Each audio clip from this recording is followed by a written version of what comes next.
Do we need a Christian revival? Heck yes. Christian versus atheist debates have changed. Do you remember when Richard Dawkins said this? Religion makes specific claims about the universe which need to be substantiated and need to be challenged and, if necessary, need to be ridiculed with contempt. That was the tone and tenor of the new atheists as they engaged with faith, and in particular with Christianity. And of all the new atheists, it was Christopher Hitchens who had the greatest rhetorical flair. Some people I know who are atheists will say they wish they could believe it. Some people I know who are former believers say they wish they could have their old faith back. They miss it. I don't understand this at all. It is the wish to be a slave. It is the desire that there be an unalterable, unchallengeable, tyrannical authority who can convict you of thought crime while you are asleep. A celestial North Korea. Who wants this to be true? Who but a slave desires such a ghastly fate? This was when the new atheists were in the ascendant, which is not to say that Christians didn't land some of their own punches, like this from John Lennox. We only need to use the word faith when there isn't any evidence. No, not at all. I presume you've got faith in your wife. Is there any evidence for that? Yes, on which you plenty. base it? Yes. Plenty of evidence.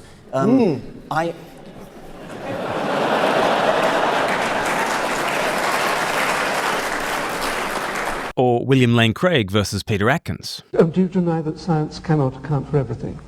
Yes, I do deny that science... So what can't it account for? Let me list 5.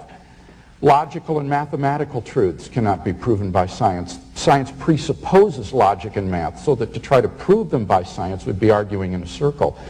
Metaphysical truths, like there are other minds other than my own, or that the external world is real, or that the past was not created 5 minutes ago with an appearance of age, are rational beliefs that cannot be scientifically proven. Ethical beliefs about statements of value are not accessible by the scientific method. You can't show by science whether the Nazi scientists in the camps did anything evil as opposed to the scientists in Western democracies. Aesthetic judgments, number 4, cannot be accessed by the scientific method because the beautiful, like the good, cannot be scientifically proven. And finally, most remarkably, would be science itself. Science cannot be justified by the scientific method. Science is permeated with unprovable assumptions. Occasionally, Christians put in some very strong performances and atheists were made to look foolish, but overall the tone was of affable Christians who are not seen to be doing quite as well as their pugilistic atheist counterparts. I had an experience of this in 2019. I took on the anti-theist Matt Dillahunty, and when that came out over 5 years ago, it was generally considered that Matt Dillahunty destroyed Glen Scrivener. I talk about it here in my conversation with Ruslan. We got into the debate, and I thought I did okay. I thought I did quite well. But then the debate came out, and all his audience sort of came into the comment section. And well, because at the time he was pretty high profile. He was higher profile than you were, and so you're gonna get just that cage stage atheist that's just mad at Christianity flooding the comments. Yeah, and so it's very, very interesting. And so you read the comments, and Glen Scrivener was destroyed and all that kind of thing. Last year I was in Australia giving a series of talks, and on the first night, this guy came. He said that he was new to faith, and he said, I almost didn't come when I heard that it was you speaking, because I heard the debate, back in the day when it came out, and I wondered, am I going to waste an evening on the guy that Matt Dillahunty destroyed? And so and he said, I came and I really enjoyed, what you said. I just wanted to encourage you that you've come a long way in the last 4 years. And so, I just let that. So tell me some more about your story. And he, it was a wonderful story about how in the last 12 months he's come to Christ. And then just towards the end of the conversation, I just said, maybe have a look at the debate again and see what you think. Yeah. And then later in the week, he came back to me. He said, I don't know what I saw. I don't know what I was watching in 2020, but you totally destroyed Matt Dillahunty. Yeah. And so the same person watching the same debate. I guess he's not the same person, right? In one big sense. Yeah. Before COVID, when that debate first came out, a lot of the online chat was about how well Matt Dillahunty did. What's fascinating to me is that in the last 6 months, YouTuber after YouTuber after YouTuber is surfacing that debate again and talking about how Glen Scrivener did so well and Glen destroyed Matt rather than Matt destroyed Glen. Now, I don't want to get into the ins and outs of that particular debate, but I think there is a shift in the cultural moment. I think there is a shift in the atmosphere such that the very same debate is being seen in different ways. And part of that is a personal issue. Individuals are looking at the debate in different lights because they have changed, but I think also the culture has changed. Much more recently, I think Christian versus atheist debates have seen a bit of a vibe shift of their own, in which the Christians are a lot more ruthless and pugilistic. For instance, at the end of last year, Phil Halper and Alex O'Connor were the atheists versus the Christians, Stuart Connectley and his father Cliff Connectley, and it was the Connectleys that were very much the more ruthless, take-no-prisoner pugilists in that debate, and I don't think it went well for the Connectleys. Here's some of how it went down. Does the biblical God exist? I don't even know what biblical God we're talking about. Which one? Bro, are you kidding me? You keep misquoting me like throughout this debate. And comment, I did not give that in my opening. That was a response. How lucky Cliff and Stuart must feel to reside in a stronghold of the one true religion, given just how much variance there is out in the world. Obviously, you have your hair on your face manicured very nicely. That is so dishonest, it's scary. And you guys, if you're going to be honest, you know you have no solution other than despair. But Modern Day Debates also hosted some in-person debates earlier this year. And again, the Christians were a lot more pugilistic than the atheists in these debates. And so you had Michael Jones saying this to Lawrence Krauss. I gave clear scientific studies. You said that you think they're debunked. I'd really love to see your research on that. I'm talking. Okay. Anyway, you'll have your time later. You said that Christianity claims sex is bad. Have you read the Song of Solomon? Sir, I think you should read that. Might learn something there. Have you read Nathan Johnstone? He's an atheist. I don't need to read people. I know you don't do a lot of reading. Or you had Andrew Wilson saying things like this. I need you to use the actual manifesto itself to tell me how it conflicts with that prescription. What you're doing is you're saying, I don't like that prescription. That's great. Nobody gives a shit what you like. Show me in the Humanist Manifesto where it is that it actually debunks this prescription or says this prescription's wrong or says this prescription isn't humanist. What I'm claiming is that that is humanism. Okay. That is a humanist doctrine. You need to show me within the Humanist Manifesto how it's not. And this seems to me to be a little bit of a shift in which Christians are taking the ascendancy and at times not behaving very well because of it. I don't lump everybody into the same category there of those who you've just seen, but I do notice a vibe of Christians being a lot more plucky, let's say, and sometimes going too far with that. On the other hand, the Free Press put on a debate a couple of weeks ago called Does the West Need a Religious Revival? On the Christian side of things was the incredibly softly spoken Ayaan Hirsi Ali, Ross Douthat, the columnist at the New York Times, and then opposite them, the atheists were Michael Shermer, who's an incredibly affable atheist. I debated him last year, and you can see on our channel that debate and some of my reflections on it, and Adam Carolla. And he's a comedian, and he begins his 5 minutes like this. All right, so I'm an atheist. So that means I didn't really prepare. We don't think a whole lot about the future. We're in the here and the now. Am I right, brother? See what I mean? Very, very different. And instead of the Christians being the like me kind of people on one side saying, oh, I'm not sure I've got much of an argument here, it's the atheist coming with the gags and joking about not really having prepared. He prepared very well and gave an excellent speech there. But just in the vibe of how the Christians and the atheists are facing off against each other, I think there has been a shift. What do you think? Also in the topics of what is debated, I think in the heyday of the new atheism, when the debates happened, Christians tended to camp out on arguments to do with fine-tuning and the design of the universe, arguments about the information in the genetic codes, and if there's information, then there must be an intelligent source, those sorts of arguments. Also arguments around morality and trying to ground objective morality. Those tended to be the mainstays of Christian arguments. Whereas, in this debate held in 2025, the arguments that the theists give, the Christians give in this debate are around mystical experiences, that there are such things as religious experiences, the historical impact of Christianity on the West, and also some arguments that Ross Douthat gives in the Q&A time, which I think are fascinating. And I didn't hear a lot of those three kinds of arguments back in the heyday of the new atheism. So first of all, let's hear Ross Douthat in his opening 5 minutes. As he comes to the end of his opening 5 minutes, he actually opens the door to mystical experiences, experiences of the divine, miracles. These are the kinds of arguments that are being made in 2025. And finally, atheism in its most confident form especially predicted the disappearance of all religious and mystical experiences, but in fact those experiences have continued, increased, falling even on non-believers like my colleague here, the intrepid Michael Shermer, who to his great credit has written eloquently about his own peculiar experience with a voice from beyond, which, of course, he would never attribute to God himself. The timer's going off, but I will go this far with him and say that none of the facts I've cited prove the particular truth of any single religious doctrine, but I think they suffice to indicate quite strongly that a renewal of the religious perspective on the world is not just useful, not just sociologically necessary.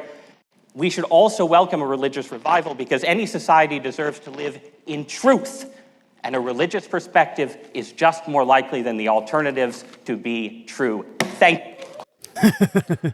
Okay, I just found it very interesting that Ross Douthat would finish with, there are such things as mystical experiences, and Michael Shermer, you have experienced something like that. You've tried to explain it away, but if you are to be an intrepid seeker after truth, wouldn't you rather have a metaphysical worldview that allows for the truth of your experience rather than something that constantly has to exclude your genuine experience of the world? Miracles are more and more being cited as reasons to believe in ways that didn't really happen during the new atheism. But let me pass on to the second argument that is much more prominent now than it ever has been. And Ayaan Hirsi Ali is kind of the poster girl for this argument. And the argument is that Christianity has built the West. There is an extraordinary fruit to Christianization. And perhaps if we have tasted some of the fruits, we can trace the origins back to the roots of Christian faith properly. And this is the journey that she's been on personally, and it's a journey that she wants many others to join her on. So here is Ayaan's speech. Thank you, everyone. Do we need a religious revival? We live in an age of moral confusion, and we're going through a period of identity crisis. It's therefore very important to be clear to end the confusion. What we need in America is a revival of Christianity, because it's the foundational creed of our country. Notice the topic was, do we need a religious revival? She's like, no, we need a Christian revival. She wants to be very particular, and she wants to be very particular because she grew up within a religion that she has now rejected, and she does not want a revival of the sort of Islam that she had to escape. She has come to see the particular worth and value and lordship of Jesus Christ. And I really appreciate that about Ayaan, because that confusion really haunted the new atheism. I mean, coming out of a response to 9/11 in which Islamic terrorists flew planes into buildings, therefore all religion is wrong, therefore the Methodist minister must come down and the Amish are terrible. And like, really? Are we really going to lump all religion into the same bucket? Ayaan Hirsi Ali, through her personal experience, and then as she draws attention to world history, she's like, no, one of these religions is not like the other ones, and its name is Christianity, and let's focus in on Christ. America's operating system is Christianity, and when we reject it, we run into trouble. Ross made the point that we have run the experiment of playing clever with this system. Still, a lot of people are confused about the place of Christianity in America and in American history. I suspect that is why tonight's motion is more general than specific, and perhaps why it carries a question mark. We need a Christian revival and a renewal because we've forgotten just how fundamental Christianity is to America's well-being. I think this is very true, but I think you can take this argument in different directions. If you want to make an argument for the Christianization of the West, you might do so in order to bolster a notion that West is best, okay? And Christianity is made to serve Western cultural civilizational advance. If that's what Ayaan Hirsi Ali is doing, then I'm out, right? It's not that Christianity needs the West, and it's not that West is best, but if what she's saying is the West needs Christianity, then that is absolutely true and something that is so necessary to preach today. It's not that Christianity needs the West, it is that the West needs Christianity. And one of the reasons it needs Christianity is that Christianity built the West. And if you take the operating system out from under the West, what are you left with? So here she's going to talk about the Christianization of, in particular, America. In 1835, Alexis de Tocqueville observed about America that religion should be considered as the first of their political institutions, for it does not give them the taste for freedom. It singularly facilitates their use of it. Americans so completely confuse Christianity and freedom in their minds that it's almost impossible to have them conceive of the one without the other. They establish missionary churches on the frontiers so that the next generation may be as free as the one from which it has issued. End quote. And again, you can take that quote in different directions.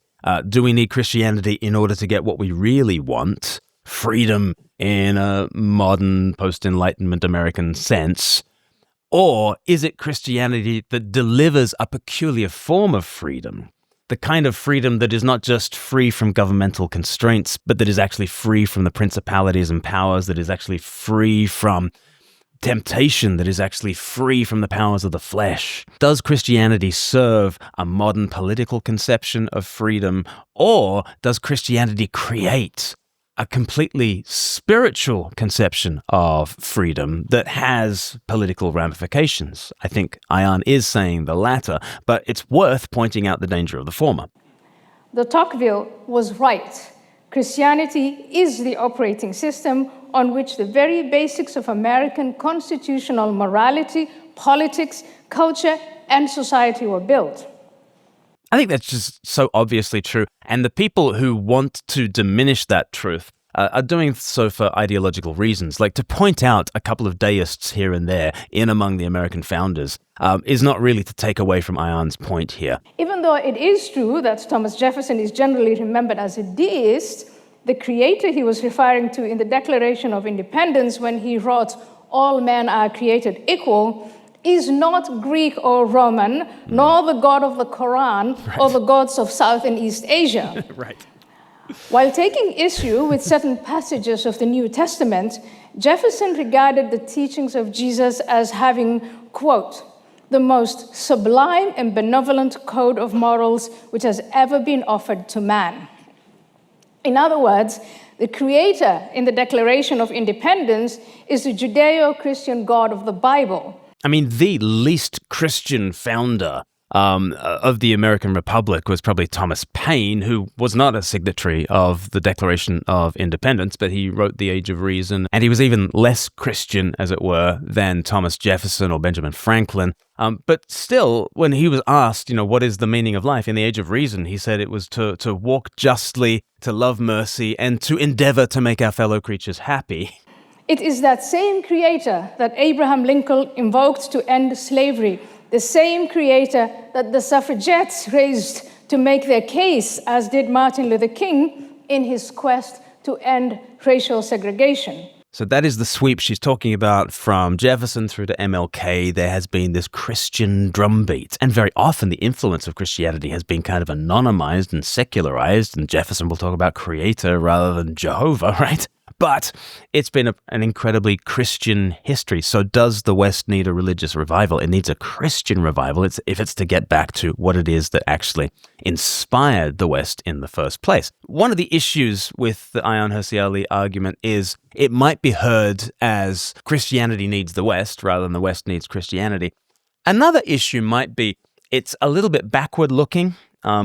Hasn't the Christian Revolution actually worked because it has inspired the Martin Luther King Jr.'s of the world to say that the arc of the moral universe is long but it bends towards justice, and to be forward-looking in their vision of things. And so I think we do need to be careful about constantly harking back to former times. We just need to get back to former times. Well, if you want to get back, let's get back to 33 AD. Let's sit at the foot of the cross and understand who this Christ is, who has birthed this revolution into the world. But with him and in him, now can we look forward to what the next quarter of the 21st century will look like with Jesus as Lord? It would be nice if we can develop the argument in more forward-looking ways rather than be backward-looking the whole time. But to make this argument, you do need to look back, and you do need to say the West has needed Christianity thus far.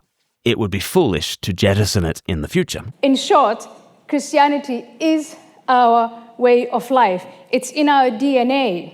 When we reject our faith wholesale, we turn on each other, we stagnate, and we decline. We become weak. We get so confused, we can't tell the difference between good and evil, between men and women. Masculinity becomes at best ambiguous and at worst dysphoric. We get high as a kite. We OD, we self-harm, and we die in droves. In America, when we stay true to our foundational creed, we are unstoppable. We innovate and build. We emancipate and reach for the moon and beyond. We win wars and achieve peace. We trust each other and we flourish. Do we need a religious revival? If by that we mean, do we need a Christian revival? Heck yes. Another tap of the podium as she leaves, tap of the pulpit, really. It was the finale to her great sermon as she looks to the future with Christianity. And what's fascinating to me is that Richard Dawkins could have said 95% of those words in Ayaan Hirsi Ali's finale. But instead of, we need Christianity so that we can reach the moon, Richard Dawkins would say, we need to leave behind Christianity so that we can reach the moon.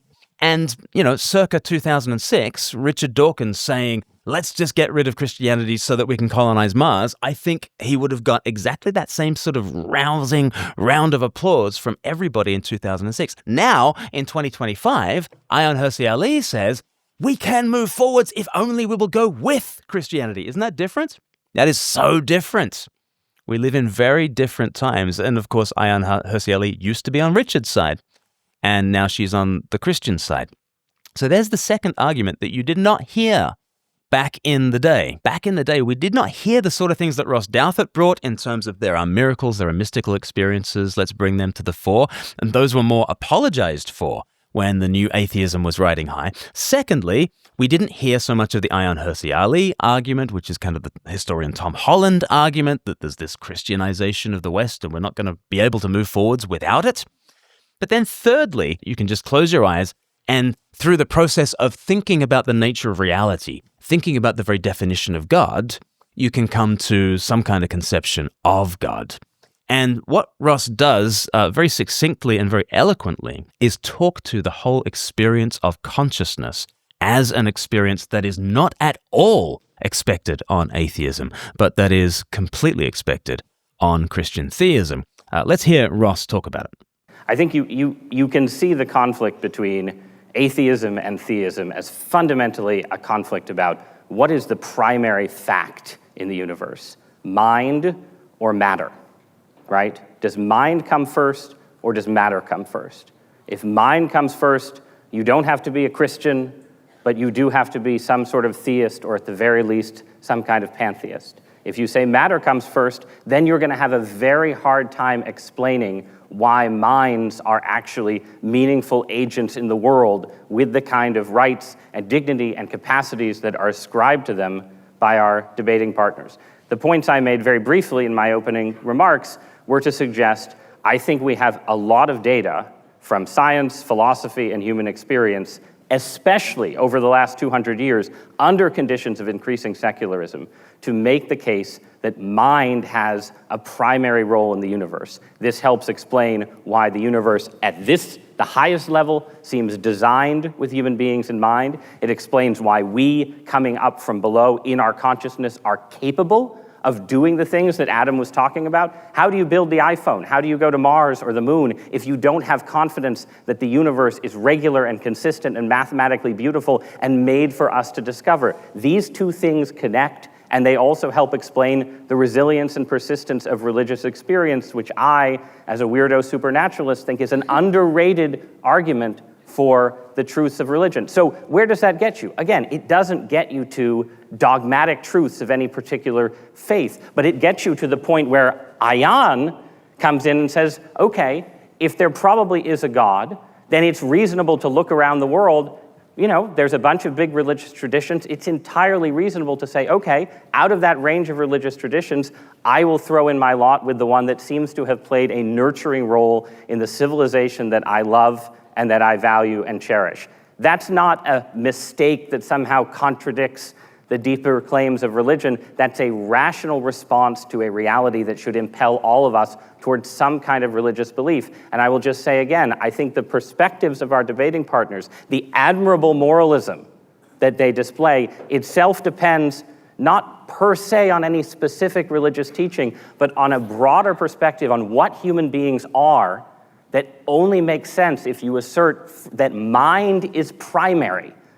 Consciousness is actually the primary thing in the universe, and actually everyone in this room knows it because that is your immediate experience right now. Every single person in this room listening to me talk is having a supernatural experience, whether you realize it or not. Explain that.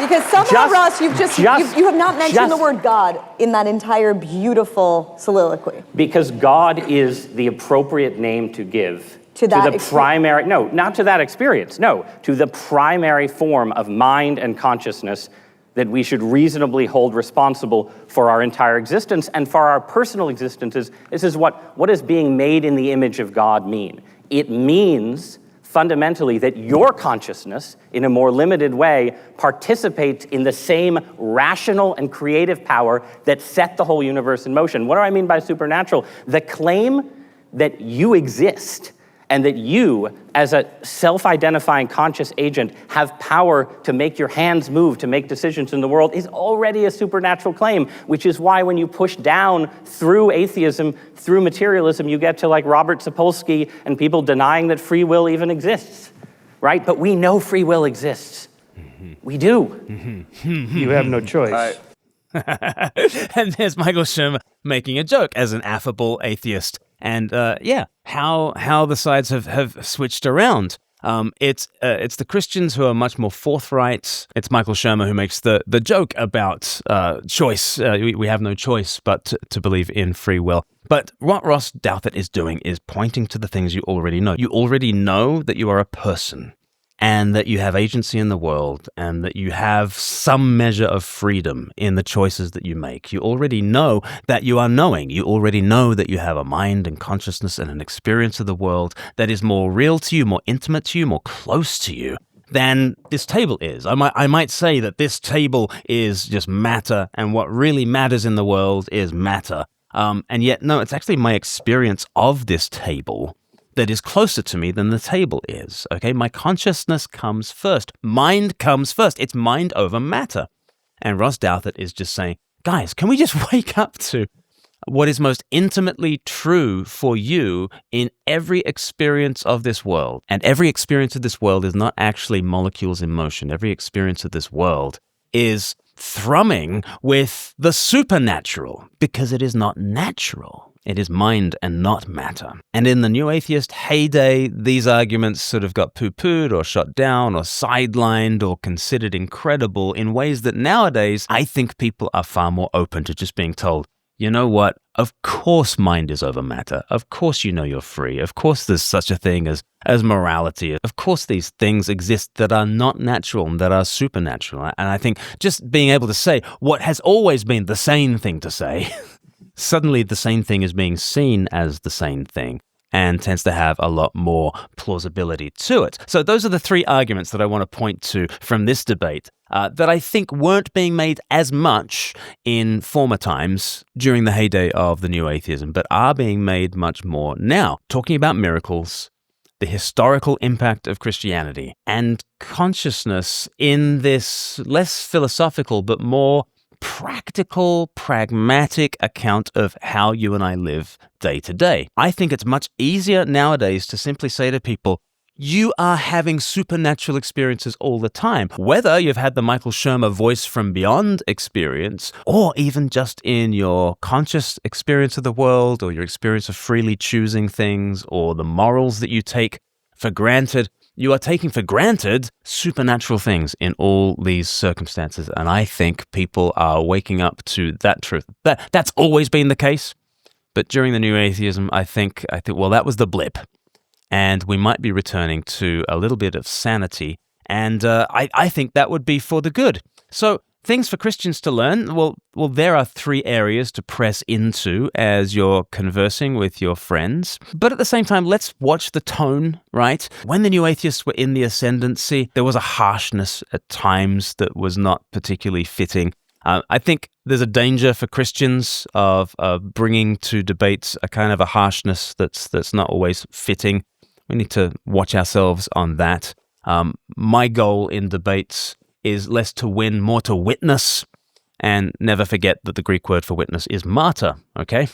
To go with only the truth and to lay that bare and lay yourself bare a little bit. And you might have the experience that I had of back in 2020 when the debate came out with Matt Dillahunty, people thinking, oh, I was destroyed. And then at least one person turned around and 5 years later said, oh, I'm not sure I was seeing things quite correctly back then. I think the posture needs to remain the same. Let's not go in with swagger. Let's go in less to win and more to witness. And I think we'll still see these arguments having a great effect on people and turning them to Christ. Well, that'll do for me. I wonder if you've seen any of the same things that I've seen in terms of the changing nature of debates. Let me know down in the comments. And if you haven't done 3-2-1, why don't you go and do 3-2-1 right now? It's our free evangelistic course. It takes you through the basics of Christianity that are rich basics. The threeness of God, the two-ness of the world, the oneness of you. What do the numbers mean? You need to go to 321course.com and find out. Start an account. It's entirely free. We won't spam you, but get into it and use it as something that you can share with other people if they want to know about the faith too. That'll do us for now. Please do give the video a like and a share and a subscribe, and we'll see you on the next one. Bye-bye.